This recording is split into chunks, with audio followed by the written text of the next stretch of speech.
안녕하십니까. 역사 지정학 여행자 CR의 꿈입니다. 이민진 작가의 파친코를 통해서 본 제1동포사회의 슬픈 역사 4부 마지막 회 시작하겠습니다. 전편을 못 보신 분들은 그것을 보고 오시면 더 알차게 강의를 즐기실 수 있을 것입니다. 오늘은 일본에서 태어난 선자의 두 아들, 혈연상 고한수의 아들인 노아하고 백이삭과 사이에서 난 모자수, 또 그 두 씨다른 형제의 성장 이야기, 그리고 백씨 집안의 유일한 계승자인 솔로몬, 이 어떤 삶을 살게 되는지에 대해서 말씀드리겠습니다. 노아와 모자수, 솔로몬, 이들의 이야기입니다. 노아와 모자수는 여러 면에서 대조적인 캐릭터로 그려져 있습니다. 그 약구자의 아들인 노아는 매우 착실하고 공부도 대단히 잘하는 전형적인 우등생 이미지로 그려집니다. 그에 반해서 이제 목사의 아들인 모자수는 공부 따위에는 관심이 없는, 머리보다는 주먹을 더 잘 쓰는 학생이 됩니다. 일본인 선생들은 모자수를 불량학생 혹은 불령선인, 불량한 조선인 이런 뜻입니다. 불령선인 그렇게 불렀습니다. 그들의 내면의 모습도 많이 달랐습니다. 노아와 모자수는. 노아는 자신이 조선인이라는 사실이 너무 싫었습니다. 그래서 어디에서나 조선인이 아닌 척 하면서 살았습니다. 늘 뭔가를 숨기며 살았고 전전긍긍하며 살았습니다. 그에 반해서 모자수는 그래 나 조선인이다, 그게 어때서 하는 태도로 살았습니다. 주먹을 잘 쓰는 불량 학생이라고 했지만은 그것은 일본 학생이나 일본 교사들의 평가이고, 실제로 모자수가 먼저 싸움을 거는 경우는 없었습니다. 그리고 싸움을 한다 해도 무슨 차별이나 불의, 부조리에 맞설 때만 싸움을 했었습니다. 그러니까 모자수는 현실에 만족하는 스타일이었고, 자신의 마음의 소리에 귀를 기울이는 그런 스타일이었습니다. 그러니까 마음의 소리에 반응한 겁니다. 하여간 모범 학생이었던 노아는 결국은 일본에서 제일 명문대학으로 손꼽히는 와세다 대학에 입학을 했습니다. 그리고 모자수는 중학교를 중퇴하고 조선인이 운영하는 동네의 파친코에서 일을 하기 시작했습니다. 그 이후에 그 두 형제는 아주 다른 길을 걷게 됩니다. 여러 가지 이야기가 많습니다만 자세한 이야기는 생략하겠습니다. 그 책을 사서 읽으시거나 나중에 드라마가 방영되면 그때 확인을 하십시오. 다만 한 가지, 이제 와세다 대학에 다니던 노아도 결국엔 학교를 그만두고 파친코에 취직을 합니다. 노아는 일본 여자와 결혼하게 되고 모자수는 조선인 유미라는 여자와 결혼하게 되는데, 어쨌든 일제가 패망한 직후에 조선인의 피를 가진 사람은 일본에서 파친코 사업 외에는 별로 할 것이 없었습니다. 그래서 이 책의 제목이 파친코인지도 모르겠습니다. 사실 이제 파친코하고 제1동포들은 불가분의 관계입니다. 일본에서 자이니치들이 가장 많이 하는 비즈니스가 파친코입니다. 일본 8위의 부자에 올랐을 만큼 성공했던 마루한 그룹의 한창우 회장, 또 일본의 부동산 버블이 터지기 직전에는 포브스지나 포춘지가 선정한 세계 30대 부자, 40대 부자에도 선정됐던 정동필 회장, 그런 사람들도 다 파친코업으로 성공한 사람이었습니다. 그리고 유니클로 회장하고 더불어서 이제 몇 년째 일본 재산 서열 1, 2위를 다투고 있는 그 유명한 손정희 회장, 손마사요시, 소프트뱅크 회장도 아버지가 파친코 사업으로 큰 돈을 버는 바람에 경제적인 면에서는 어릴 때부터 금수저로 살았습니다. 그 파친코 소설 속의 솔로몬의 실제 모델이 손정희 회장이 아닌가 합니다. 솔로몬도 아버지 그 모자수의 덕분으로 어릴 때부터 아주 유복하게 살았습니다. 하여간 일본에서는 그 제1동포 자이니치들에 대한 차별이 그렇게 심한데 소프트뱅크의 손정희나 뭐 롯데의 신격호 같은 사람은 어떻게 그렇게 성공을 할 수 있었느냐, 이렇게 묻는 사람들이 많습니다. 근데 사실 그 사람들은 완전히 예외적인 사람들입니다. 그 어느 나라, 어느 시대나 능력과 운에서 아주 특별한 사람들이 있습니다. 예를 들자면 이제 미국의 버락 오바마 같은 사람입니다. 그럼 10번을 곱씹어 생각해봐도 아무리 다시 생각해봐도 미국에서 흑인이 대통령이 된다, 그건 불가능한 이야기입니다. 이론적으로. 근데 실제로 현실이 되어버렸습니다. 그리고 뭐 더한 예도 있습니다. 창녀 출신인데 당시 이제 세계 최강대국인 동로마 제국의 황후가 된 사례도 있습니다. 역사에는 그런 엄청난 사례도 정말 찾아보면 많습니다. 굳이 따지자면 이제 손정희나 신격호 같은 사람도 그런 계열에 속하는 겁니다. 그런데 저는 이제 그런 특별한 사람들에 대해서 이야기하는 게 아닙니다. 이 자리에서는 보통의 제1동포들, 절대 다수의 일반적인 자이니치들에 대해서 이야기하는 겁니다. 하여간 일본에서 그 자이니치들은 파친코나 혹은 뭐 야키니쿠 식당, 그 불고기 식당 같은 거죠. 뭐 그런 개인 비즈니스를 하거나 아니면 그 장훈, 아주 유명한 야구 선수죠. 그다음 역도산 레슬러, 그 김일의 스승, 그다음에 뭐 추성훈, 뭐 정대세처럼 운동 선수를 하거나 아니면 유미리, 뭐 서경식, 또 양방은 이런 사람처럼 예술 분야에 종사하는 사람들이 유난히 많습니다. 특히 이제 자이니치들이 많이 진출해 있는 분야는 연예계입니다.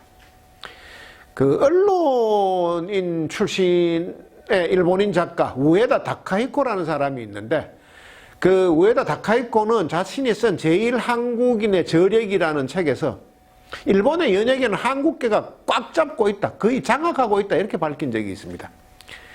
특히 일본 최대의 가요제라고 불리는 그 NHK의 연말 가요대제전, NHK 홍백전에서는 한국계 가수가 없으면 그 프로그램을 찍을 수가 없다, 이렇게까지 이야기를 했습니다.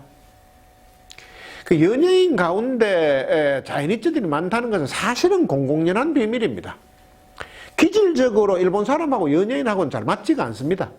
모든 것을 참고 감정조차 숨기는 것이 체질화되어 있는 그 일본 사람들보다는 희로애락에 굉장히 충실하고 자기 감정을 잘 표현하는 사람들, 그 조선인들이, 제1동포들이 연예인에 체질적으로 맞다는 겁니다.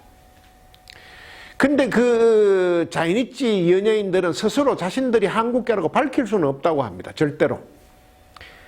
그 자이니치라는 것이 알려지는 순간에 만약에 드라마를 찍고 있었다 그러면 중도 하차해야 되고, 광고 모델이었다 그럼 해약금을 물어야 되고, 연예계에서 영영 퇴출되는 경우가 허다하다는 겁니다. 그 사실은 이제 대부분의 경우 자이니치들은 직장에 아예 취직할 수가 없습니다. 뽑지를 않으니까요. 원서조차 내지를 못하니까요. 그래서 하는 수 없이 이제 장사 등등 개인 비즈니스를 하거나 그 위에 열거했던 그 종류의 자유직업을 택할 수밖에 없었습니다. 뭐 그런저런 것 외에 또 하나의 자이니치들이 많이 종사하는 일이 야쿠자입니다. 그건 역시도 이제 다른 일거리가 없어서, 할 수 없어서 하는 경우가 더 많습니다.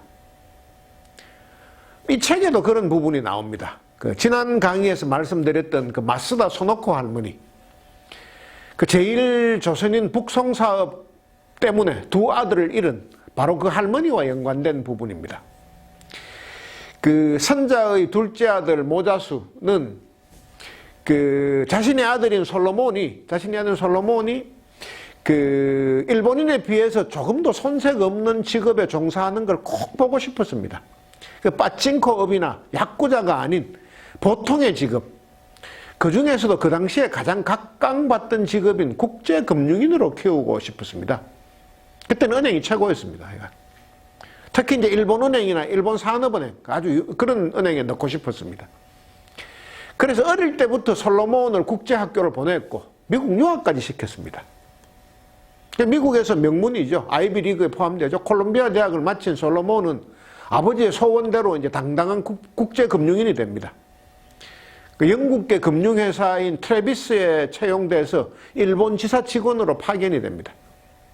금이 환영한 셈입니다. 근데 그 트래비스의 일본 지사라는 곳이 지난 강의에서 말씀드렸던 대로 그 골프장 리조트 건설부지 매입을 맡은 회사입니다. 요코하마 해변에. 그 회사의 일본인 전무이사 이름이 가즈입니다. 그 가즈는 신입사원인 솔로몬을 굉장히 알뜰하게 챙깁니다. 그 솔로몬은 가즈의 따뜻한 배려에 감동합니다. 마음속으로. 이제 그러던 어느 날 그 일본인 상사 가즈가 솔로몬에게 마스다 소노코 할머니 이야기를 합니다. 그 할머니의 집을 사고 싶은데 할머니가 도무지 팔지 않는다는 겁니다. 그 솔로몬은 그 이야기를 자신의 아버지 모자수하고 아버지의 친구인 고로한테 말합니다. 아버지의 친구인 고로. 이 고로는 모자수한테 처음에 파친코 일을 시켰던 사람입니다. 이 고로 같은 경우에는 조선인 사회에서 상당히 명망이 있던 사람입니다. 어려운 조선인을 돕는데 누구보다 앞장섰던 사람이고 정의감이 굉장한 사람입니다. 결국 이 고로가 나서가지고 그 소노코 할머니의 주택을 매입합니다. 그리고 그 매입한 주택을 솔로몬의 회사에 대팝니다. 트래비스에. 차액이나 커미션 같은 거는 전혀 챙기지 않고 오로지 솔로몬을 위해서 그렇게 했습니다. 그런데 솔로몬의 상사 가즈는 그 주택 매입이 완료되자마자 바로 솔로몬을 해고했습니다. 해고. 핑계가 있었습니다. 오랫동안 이제 집을 팔지 않던 소노코 할머니가 집을 팔자마자 갑자기 죽었다는 겁니다. 그리고 그것이 이제 야쿠자가 협박을 해서 그 집을 강제로 매입했다는 풍문이 될 수도 있다고 합니다. 사실이 그렇다는 게 아니고 그런 소문이 날 수도 있다. 그래서 그 땅의 최종 매입자는 국제개발회사는 그런 구설수에 휘말리는 걸 싫어한다고 했습니다. 그래서 그 개발 계획 자체를 철회할 수도 있다 이렇게 말합니다. 그러니까 발생하지 않는 일을 미리 이제 그렇게 이야기를 하는 겁니다. 그러면서 솔로몬을 해고를 시킵니다. 그런 사태의 방지책으로. 그 솔로몬은 제대로 된 저항도 한번 못 해보고 해고되고 말았습니다. 앞뒤의 맥락을 보면 이렇습니다. 솔로몬의 상사인 일본인 그 전무이사 가즈는 처음부터 그 트래비스 본사에 이야기해서 조선인인 솔로몬을 직원으로 채용하도록 그렇게 이제 사주를 한 겁니다. 미리 작전을 짠 겁니다. 이유는 소노코 할머니가 일본인한테는 절대로 집을 팔지 않겠다고 했기 때문입니다. 그래서 그 문제를 해결하기 위한 말하자면 원포인트 릴리프 피처 같은 역할로 솔로몬을 채용한 겁니다. 그리고는 넌지시 이제 그 일을 솔로몬한테 맡겼습니다. 물론 솔로몬은 그런 배경을 전혀 모른 채 입사를 했고, 그리고 그 일을 훌륭하게 해냈습니다. 이 가즈는 자기가 원하는 대로 모든 걸 다 이루었습니다. 그리고는 바로 솔로몬을 해고해버렸습니다. 그 솔로몬이 해고 사유를 묻자 이제 가즈는 더 이상 말해봐야 분란만 생긴다면서 대답을 회피하고 자리를 떠버립니다. 가즈는 말은 안 했지만 아유 조선인하고는 일하기 싫어. 조선인하고는 말도 섞기 싫어. 이런 분위기를 역력하게 풍깁니다. 그전까지 그렇게 살갑게 대하던 가즈가. 솔로몬이 입사한 후에 얼마 지나지 않았을 때 가즈가 일부러 솔로몬을 굉장히 열심히 챙기는 척 할 때 그때 이제 가즈는 무심결에 솔로몬의 아버지 모자수에 대해서 이런 이야기를 합니다. 아버지를 아예 모자수를 야쿠자라고 그냥 생각을 해버립니다. 단정하고 말합니다. 단정을 하고. 그래서 솔로몬이 정색을 하고 우리 아버지는 야쿠자가 아니다. 우리 아버지는 파친코를 운영하는 정상적인 기업가다. 세금도 낼 거 다 낸다. 아주 모범적인 기업입니다. 이렇게 이야기를 하니까 가즈는 파친코업 자체에 대해서 콧방귀를 끼면서 그걸 아예 나쁜 업종이라고 낙인을 찍으면서 이렇게 말합니다. 어이 솔로몬, 변명할 필요 없어. 어차피 조선인들에게는 일반적인 일을 할 기회가 많지 않아. 너희 아버지는 다른 선택의 여지가 없어서 파친코를 한 게 분명해. 네 아버지는 후지나 소니에서 처음부터 일할 수 없었어. 그런 회사에서는 조선인을 뽑지를 않아. 그리고 일본은 조선인을 교사나 경찰, 간호사로도 고용하지 않아. 솔로몬, 너조차도 넌 돈도 많이 벌고 콜롬비아 대학까지 나왔지만은 도쿄에서는 네 이름으로 방도 하나 빌릴 수 없잖아. 가즈는 그렇게 이야기합니다. 그때까지는 그게 조선인의 현실이었습니다. 조선인들은 일반 회사에 취직도 할 수 없고, 그 일본에서 태어난 3세임에도 불구하고 일본 국적이 없다는 이유만으로 일본 사람의 보증이 없이는 방조차도 빌릴 수 없었습니다. 그 당시까지만 하더라도. 요즘은 어떻게 달라졌는지 모르겠지만은 이 소설, 특히 이 장면의 배경이던 1980년대 말까지는 그것이 제1조선인 자이니치의 현실이었습니다. 근데 이제 그러한 솔로몬의 모습을 보고 또 그러한 자이니치의 현실을 보고 솔로몬을 따라서 미국에서 왔던 그 피비는 절망을 합니다. 이 솔로몬의 여자친구인데 그 피비는 이제 한국계 미국인 재미 동포였습니다. 그러니까 솔로몬하고는 대학에서 만나서 연애를 했습니다. 근데 사태가 이렇게 되자, 해고를 당하고 이렇게 되자 피비는 솔로몬한테 미국으로 가자고, 돌아가자고 이야기를 합니다. 미국에는 이런 차별이 없다고 말합니다. 미국에는 한국인이라도 코리안 아메리칸이라도 할 일이 늘렸다고 그렇게 이야기를 합니다. 그래서 솔로몬은 그녀의 제안을 거절합니다. 자기가 있어야 할 곳은 가족들의 옆이고 이 가족들을 떠나지 않는 한 자기는 자이니치로 살아야 된다고 그렇게 이야기를 합니다. 결국 피비는 혼자 미국으로 떠납니다. 초, 중, 고등학교를 국제학교를 나오고 미국에서 콜롬비아 대학까지 졸업했지만 솔로몬은 그 피비가 떠난 후에 아버지한테 이렇게 이야기를 합니다. 아버지, 저도 아버지와 일하겠습니다. 저도 파친코업을 하겠습니다. 아들이 너무 단호하게 이야기하자 모자수는 그냥 입을 다물어 버립니다. 수용한다는 이야기입니다. 이제 이야기를 슬슬 마무리할 시간입니다. 그 자이니치, 제1동포와 관련해서 보통 사람들이 가장 흔히 묻는 질문이 있습니다. 일본이 그렇게 차별이 심하다면 왜 일본을 떠나지 않느냐? 자이니치들은, 제1동포들은 한국으로 가든지 혹은 뭐 어떻게든 다른 나라로 가서 살면 될 거 아니냐 이렇게 묻습니다. 근데 그 부분에 대한 대답도 파친코 이 작품 안에 나옵니다. 그 이민진 작가에게 파친코란 작품을 쓰게 만든 계기가 된 사건, 그 사건이 이제 이 소설의 일부에 이렇게 포함되어 있습니다. 극화되어 가지고. 그 요코하마에 살고 있던 제1동포 청소년 한 명이 어느 날 자살했습니다. 중학교 졸업식을 끝낸 지 얼마 되지 않은 날에 투신 자살을 했습니다. 그 만 13세의 소년이 왜 자살을 했느냐? 그 이유는 졸업 앨범에 담겨 있었습니다. 그 시절 일본에는 졸업 앨범에다가 친구들끼리 서로 덕담을 적는 경우가 많았던 모양입니다. 뭐 네가 좋았다. 너와 함께 보낸 시간이 즐거웠다. 뭐 앞으로 잘 되길 바란다. 뭐 그런 글을 이제 주로 썼던 모양입니다. 근데 이 소년의 앨범에는 악담만 가득했습니다. 저주, 욕설, 죽어버려 못생긴 조선인, 방귀 냄새나고 마늘 냄새나고 쓰레기 냄새나는 그 보조금만, 일본 정부의 보조금만 노리는 가난하고 게으른 조선징들, 할 수만 있다면 네 머리를 직접 베어버리고 싶지만은 내 칼을 더럽히고 싶지 않아 등등등. 앨범 전체에 저주, 욕설만 가득했습니다. 그러니까 별 사건이랄 것도 없는데 그냥 청소년이 자살한 건데 어쨌든 자살이니까 사건이니까 경찰에서 그 사건을 마무리를 해야 됐습니다. 그래서 그 사건의 마무리를 맡은 형사가 그 어릴 때부터 모자수와 친했던 모자수의 유일한 일본인 친구 도토야마 하루키라는 경찰인데 그 사건의 마무리를 맡은 사람이 하루키 형사였습니다.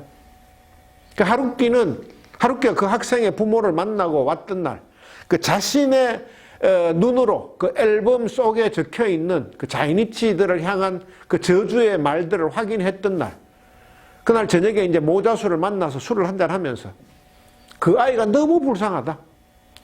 너무너무 힘든 생애를 살다 죽은 게 안타깝다 그러면서 눈물을 흘립니다. 그러자 이제 모자수가 말했습니다. 그 아이나 모자수 자신이나 아무리 괴롭고 힘들어도 이 일본이란 나라를 떠날 수가 없다. 이제 그 부분에 모자수가 한 이야기를 작품에 적혀 있는 대로 직접 화법으로 한번 옮겨보겠습니다. 헤이 하루키, 나 같은 조선인들은 이 나라를 떠날 수가 없어. 우리가 어디로 가겠어? 고국으로 돌아간 조선인들도 달라진 게 없어. 서울에서는 나 같은 사람들을 일본인 새끼라고 불러. 일본에서는 아무리 돈을 많이 벌어도, 아무리 근사하게 차려입어도 더러운 조선인 소리를 들어. 또 북한으로 돌아간 사람들은 굶어 죽거나 공포에 떨고 있어. 대체 우리 보고 어떡하라는 거야? 자이니치는 세상 어디에도 갈 곳이 없다는 절규였습니다. 그 모자수의 이야기는. 그리고 생각해보니까 이제 제가 어렸을 때 우리 동네 사람들도 그 제1동포들을 반쪽발이라고 불렀던 기억이 납니다. 쪽발이, 절반의 쪽발이. 예. 사실 이제 생활 기반을 통째로 들어 옮긴다 하는 것은 언제든 어느 곳에서든 결코 쉬운 일이 아닙니다. 전쟁이 나거나 추방 등등 이제 특수한 상황에 의해서 등 떠밀려서 강제로 떠나가지 않으면은 자기 의지로 제발로 자기가 살고 있던 나라를 떠난다는 것은 사실 너무 어렵습니다.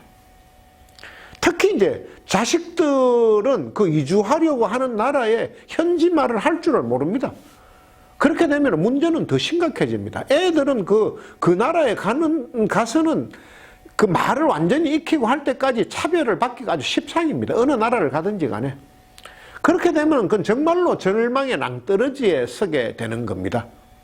그나마 일본에서 태어난 2세, 3세는 일본 말만큼은 그래도 유창하게 할 수 있는 겁니다. 제1동포들이 대부분 그런 처지에 처해 있다고 보면 될 겁니다. 그 제1동포들에 대해서 언급해야 될 마지막 한 가지는 조선적에 관한 겁니다. 조선적. 조선족이 아닙니다. 조선적입니다. 적. 화면에 띄운 사진을 한번 잘 봐주십시오. 이 사진에서 이제 왼쪽에 있는 거는 대한민국 여권처럼 생겼습니다. 근데 여권이 아닙니다. 여행 증명서입니다. 자세히 보면은. 그리고 그 옆에 있는 것은 꼭 일본 여권처럼 생겼습니다. 근데 그것도 일본 여권이 아닙니다. 일본 법무성이 발행하는 재입국 허가서입니다. 일본에는 좀 이상한 종류의 사람들이 살고 있습니다. 전 세계 어디에도 없는 나라의 국민들이 살고 있습니다. 그러니까 조선적이라는 이상한 국적을 가진 사람들입니다. 그 1910년에 이제 일본에게 강제 병합을 당해서 없어져 버린 나라인 조선의 백성들입니다. 일본 정부의 통계에 따르면 한때는 60만 명이 넘었지만 이 조선적을 가진 사람들이 지금은 3만여 명 정도 남아 있다고 합니다. 그들은 일본 국적도 아니고 대한민국 국적도 아니고 조선민주주의 인민공화국 국적도 아닙니다. 그들이 세상 어디를 가려고 하면 반드시 자신이 가고자 하는 국가에서 발급하는 여행증명서하고 일본 법무성에서 주는 재입국 허가서를 받아야 됩니다. 여행증명서가 없으면 그 나라에 들어갈 수 없고 재입국 허가서가 없으면 일본으로 다시 돌아올 수가 없습니다. 하다못해 자신들의 조국인 대한민국을 여행하려고 해도 반드시 대한민국 정부에서 발행하는 여행증명서를 먼저 받아야 됩니다. 그럼 이 조선족이라는 사람들은 어떻게 해서 그렇게 됐을까요? 그 사연은 이렇습니다. 일본이 패망한 후에 한국으로 돌아가지 못하고 일본에 남게 된 이제 제1동포들은 일시적으로 무국적 상태에 놓이게 됐습니다. 그 당시 일본을 통치하던 메가드 사령부의 미 군정은 그들이 원래 조선인들이었기 때문에 그대로 조선적으로 분류를 해버렸습니다. 그것이 그대로 굳어져 버린 겁니다. 나중에 대한민국 정부가 생기고 특히 1965년에 한국과 일본 간의 국교가 수교되고 난 후에는 조선적 소지자들이 한국 국적을 택할 수 있었습니다. 근데 이제 지난번 강의에서 말씀드렸던 것처럼 처음에는 북한의 마음이 더 끌렸기 때문에 한국 국적을 택하지 않았습니다. 그리고 그 후에는 북송교포로 간 가족들이 많아서 10만 명이나 갔으니까 제1교포들 한 가정에 한 명꼴로 갔다고 보면 될 겁니다. 그 자신들이 한국 국적을 택하면은 북쪽의 가족들에게 해가 미칠까봐 그래서 조선적으로 남게 된 경우도 많습니다. 물론 이제 비전향 장기수들처럼 기왕에 조총련으로 살았던 거, 이제 나이도 많고 한데 이대로 살다 죽을래 하는 이념형의 사람들도 있습니다. 근데 하여간 과거부터 지금까지 대한민국 정부와 국민들은 조선적 소지자 이꼬르 빨갱이라는 등식을 만들어버리고 특별한 예외를 제외하면 대한민국 입국을 거부했습니다. 그래서 조선적 소지자들은 고향에도 올 수가 없었습니다. 대부분의 고향이 이남에 있는데, 남한에 있는데, 참으로 이 사람들은 역사가 망쳐놓은 피해자들이라고 할 수밖에 없습니다. 이 파친코의 마지막 부분은 선자의 회상입니다. 그때가 1989년이고 선자 나이 75세 때입니다. 선자의 엄마 양지는 진적에 죽었습니다만은 엄마하고 동갑인 고한수는 아직까지 그때까지 살아 있습니다. 소설에서. 하여간 그때 이후 소설이 끝난 이후에 그러니까 또 30년이라는 세월이 흘렀습니다. 지금 현재까지. 그럼 그 사이에 자이니츠들의 형편하고 처지는 좀 나아졌을까요? 그 이카이노 사람들, 그 돼지우리 같은 데 사는 사람들, 또 우토로 사람들, 전기도 끊기고 물도 끊긴 데 살고 있는 그 조선 사람들, 그 사람들은 좀 더 법적인 보호를 받게 됐을까요, 지금은? 하여간 그거는 여러분들하고 제가 계속 더 알아봐야 될 문제고 계속 더 관심을 가져야 될 문제입니다. 그 이민진 작가의 파친코를 통해서 본 제1동포의 슬픈 역사는 여기까지입니다. 다음 시간에는 앞서 올렸던 그 일본 문화사 시리즈하고 이번에 연재했던 그 제1동포의 역사 시리즈의 마지막 시간으로 그 두 시리즈를 진행하는 동안 받았던 질문들에 대한 답변과 좀 명료하지 못했던 부분에 대한 보충 등 그 두 시리즈를 총정리하는 시간을 갖도록 하겠습니다. 오늘은 여기까지입니다. 감사합니다.